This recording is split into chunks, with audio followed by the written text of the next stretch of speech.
Jackie, give me a minute. Hey, fellas, we have a flunky over here.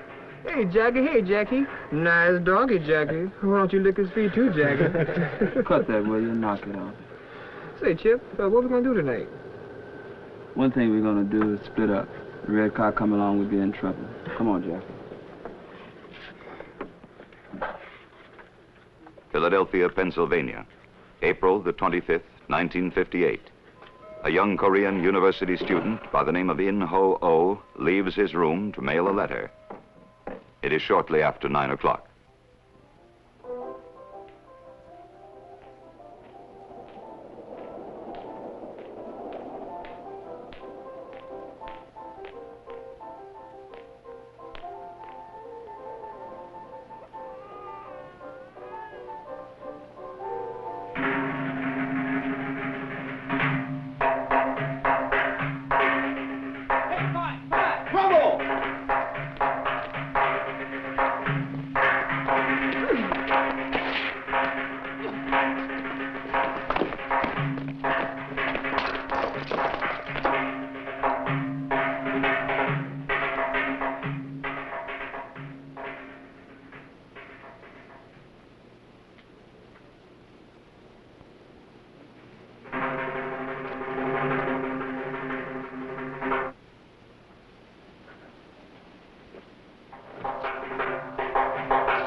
Boy, they must have worked him over like crazy. Love of God, is he alive? Yeah.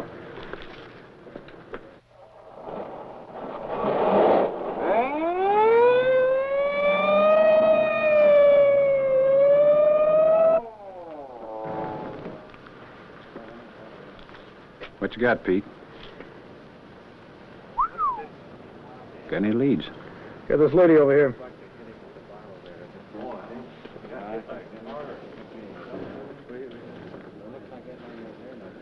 What's your name? Millie Thompson? You the one who called the police? Yes, I was. We was watching television when we heard the yelling. All right. Did you see anybody? Well, there were a lot of them, boys from right around here.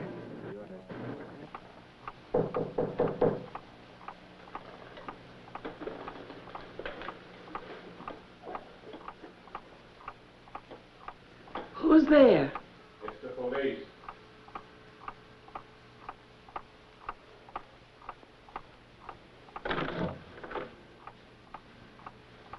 I'm Sergeant Werder, Juvenile Division. Michael home?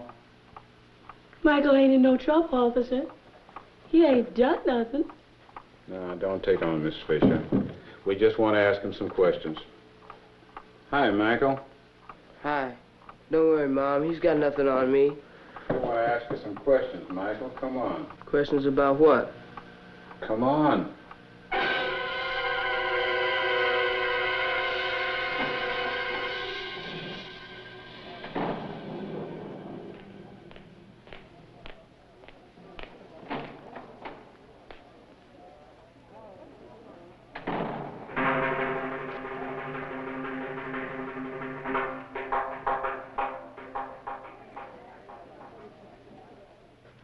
I ain't been in no trouble. You haven't? No, sir. Never been arrested? Who, me? We're talking about you. October 57. Were you arrested last year for assault with a deadly weapon? I don't remember. Your name's Charles, isn't it?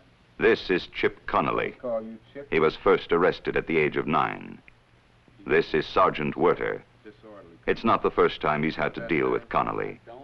He knows these kids, and most of them have run into him. As far as the policeman could learn, there was no reason for the beating that had been given to the young man found unconscious on a West Philadelphia street. The victim was a Korean boy, a student at the University of Pennsylvania. In Sergeant Werter's book, the incident was a brutal, senseless act. He had seen this kind of thing before, too often. Okay, if that's the way you want it, Ship. But let me tell you something. You're in real trouble this time. I want to give it to you straight. That boy you told last night, he's dead.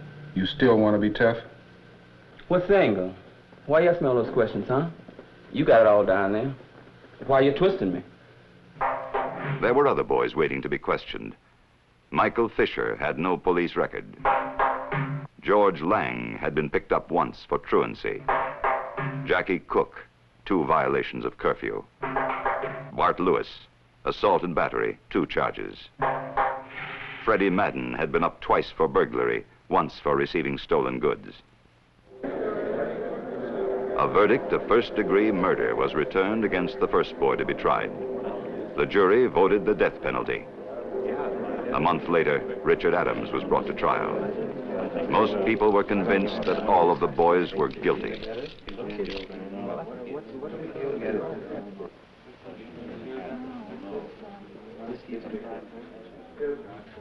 All rise.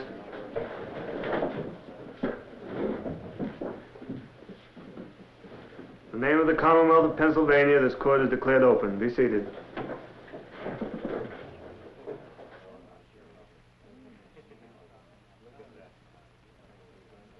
Are you ready to proceed?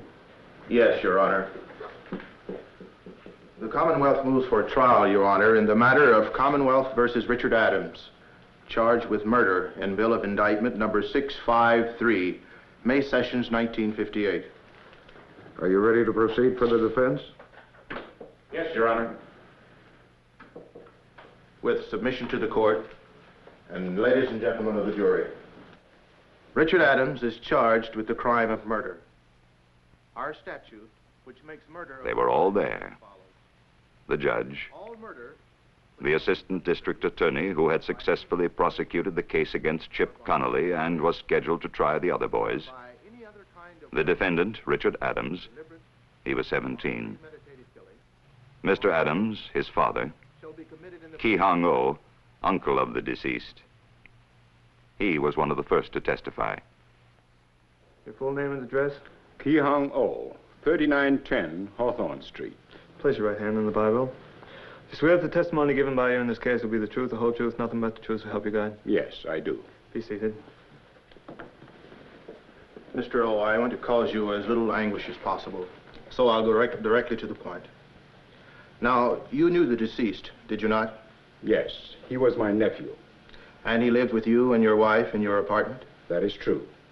Tell me, how long had you known the deceased? I had known my nephew since his childhood. But my brother's family and I, my brother is the father of In Ho, we were thrown together in the flight from Incheon when the communists of North Korea invaded us. That was in 1950.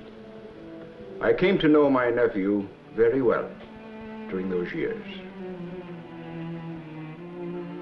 In Ho was in his teens when his family fled to the south. All but their most precious possessions had been left behind. It was 200 weary miles to Busan and safety.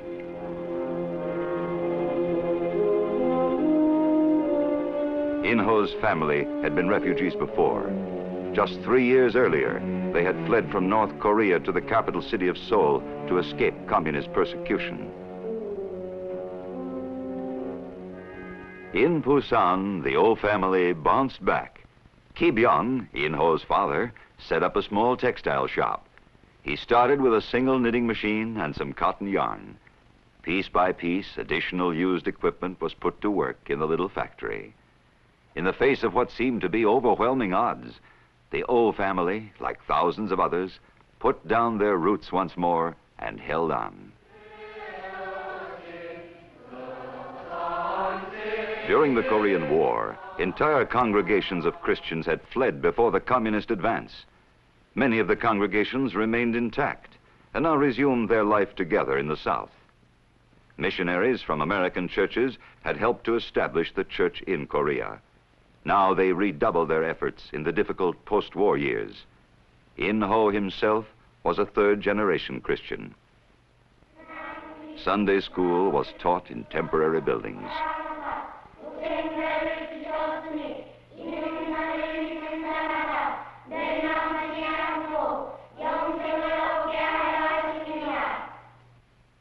God so loved the world that he gave his only begotten Son.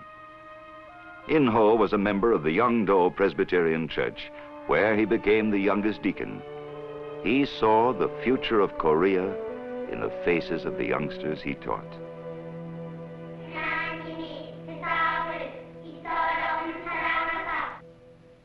The hills that rim the Pusan harbor teemed with refugees from the north. In Ho and one of his friends from the church became concerned about the plight of a people so violently displaced.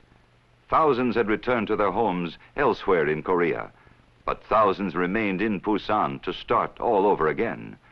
Many of them were from North Korea, often separated from family and friends.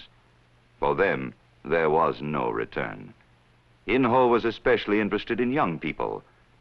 Uprooted family life, homelessness, and insecurity had bred an alarming increase in juvenile crime. Today, Pusan, like any other place, is a place where young people make decisions. They can decide to visit its unsavory neighborhoods, to patronize its night spots. They can become its delinquents, its idlers, its beat generation. Pusan is a place where slicky boys, the juvenile burglars of Korea, decide to pilfer and rob. In Ho-Oh decided to go to school. When he left for America, he had already established a good record at the National University in Seoul, Korea. He would be living with an uncle who was enrolled in graduate school. In Ho was setting off for a place called Philadelphia, city of brotherly love.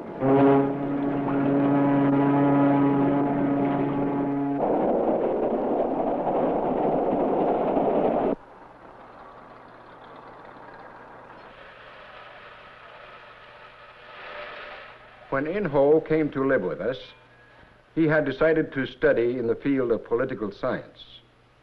He had been accepted by the graduate school of the University of Pennsylvania. That was in 1957. In his seminars, In Ho studied the forces in society which produce crime. Gradually, a dream took shape.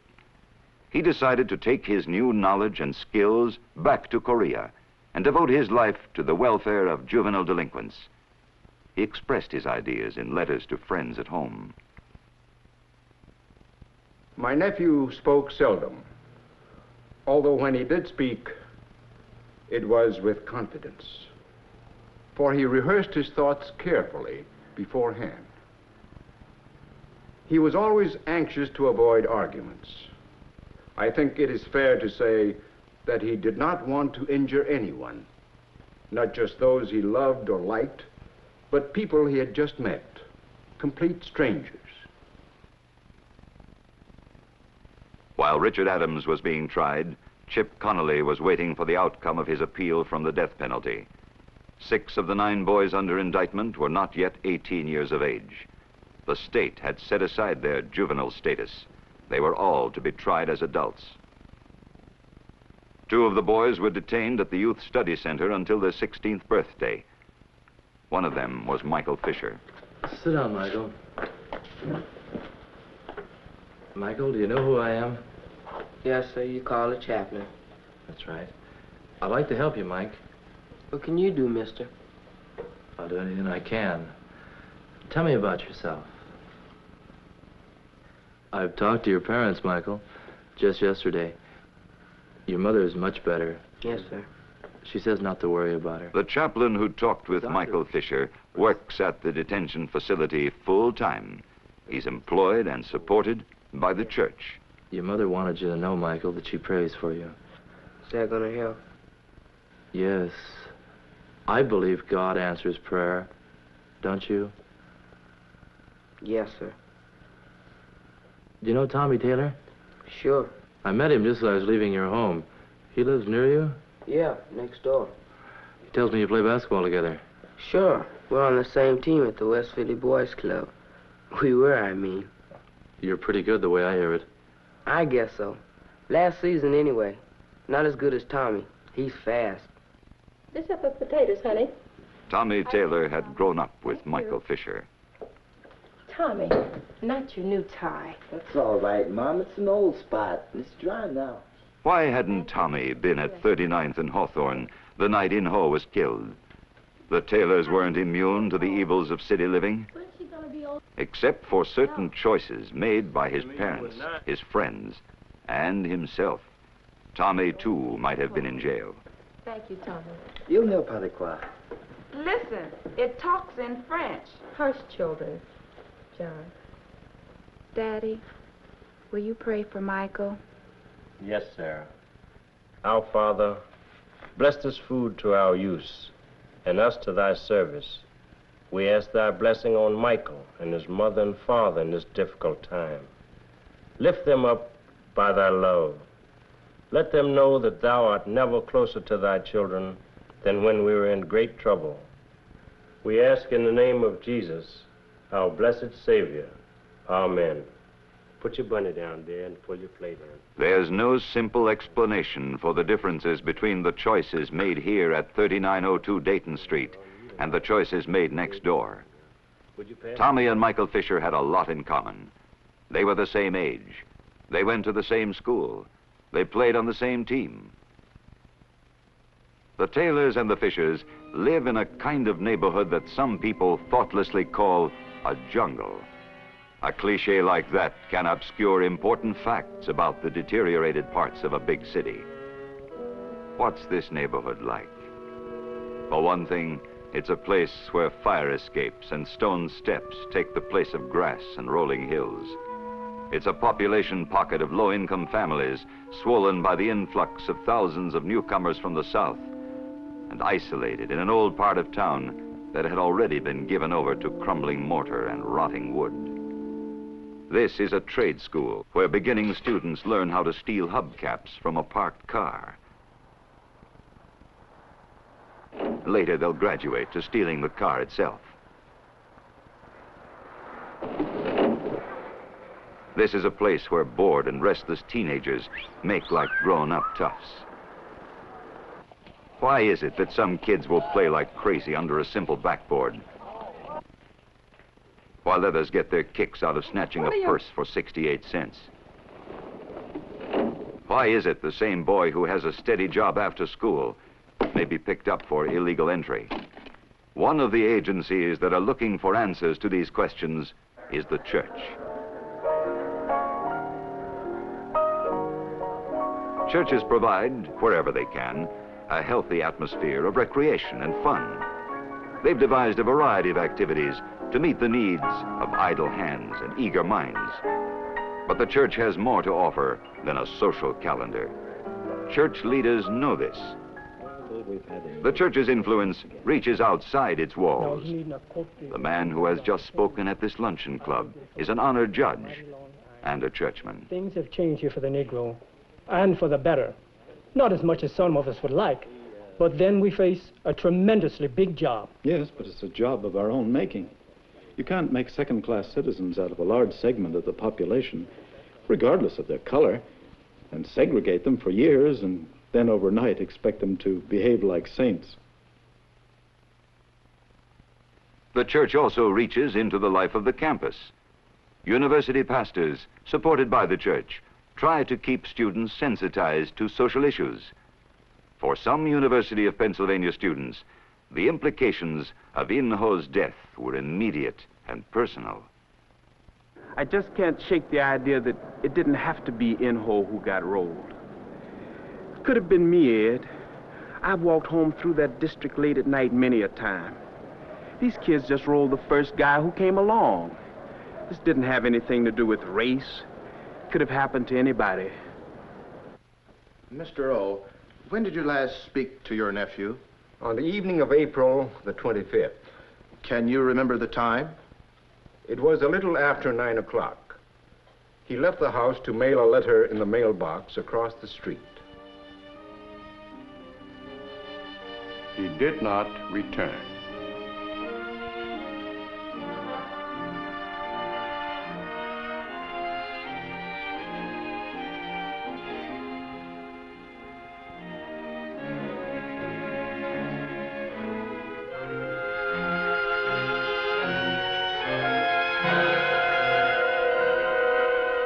In Ho Oh died in Presbyterian Hospital just 8 minutes after arrival. The story hit the Philadelphia streets on April 26th. Across the international date line in Korea, it was Sunday. The Sunday papers of Busan carried the story.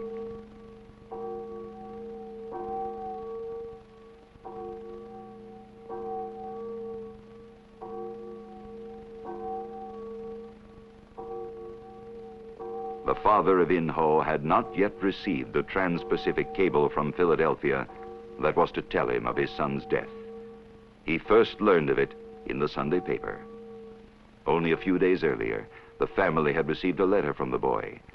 He had written of his plans to return to Korea and take up his work on behalf of underprivileged youth.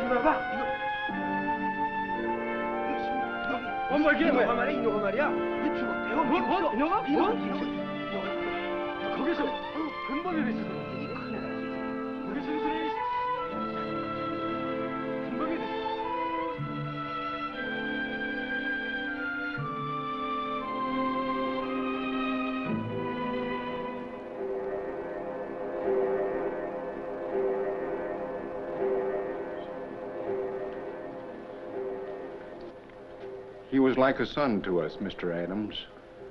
But In Ho is dead. And now it is your son that I'm thinking of. These people are angry. There is hate here and a smell of vengeance. One side, please.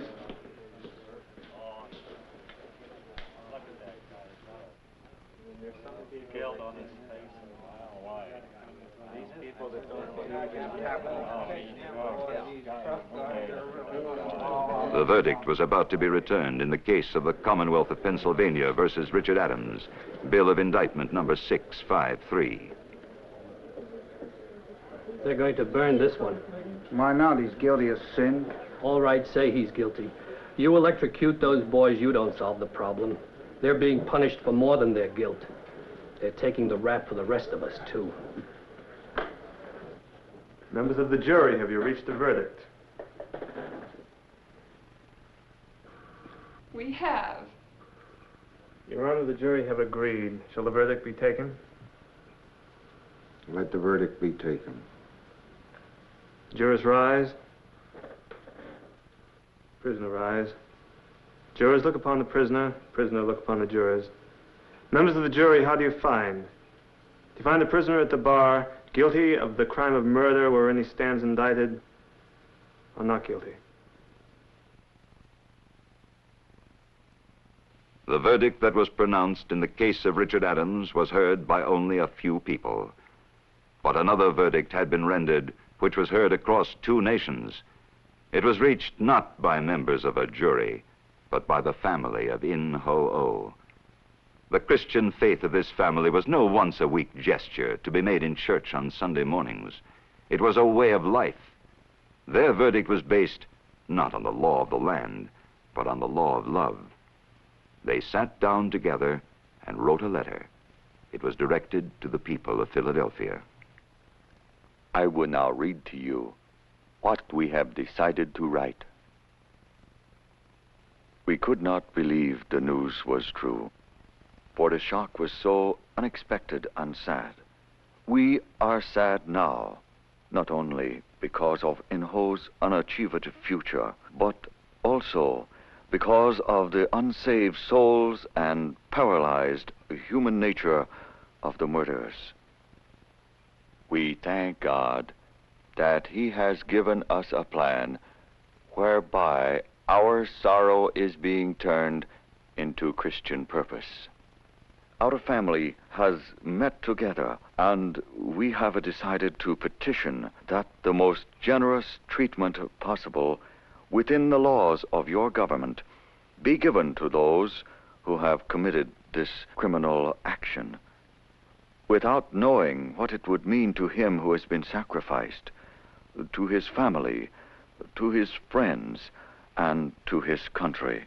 In order to give evidence of our sincere hope contained in this petition, our whole family has decided to save money to start a fund to be used for the religious, educational, vocational, and social guidance of the boys when they are released.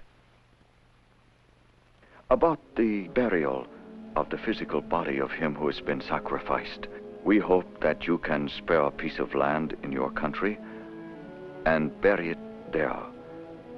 It is our sincere hope that thus we will remember your people and you will remember our people, and that both you and we will more vitally sense an obligation for the better guidance of juvenile delinquents. We think this is a way to give life to the dead and to the murderers, and to keep you and us closer in Christian love and fellowship. May God bless you, your people, and particularly the boys who killed our son and kinsman. In response to this epistle from the Koreans, the Presbytery of Philadelphia provided the burial site in the cemetery of historic Old Pine Street Church. And today, the body of the young Korean lies there in honored rest. But the harsh and bitter problems will not be buried. They cannot be laid to rest in a quiet historic churchyard. The problems of lawlessness and delinquency remain. No one knows it better than those charged with administering the law. The problem of a public misinformed about race challenges our entire educational system. At the same time, the church is challenged to bring its unique message of forgiveness and redemptive love to everyone, regardless of his condition of life. Christians everywhere have been challenged to take the claims of their faith at face value.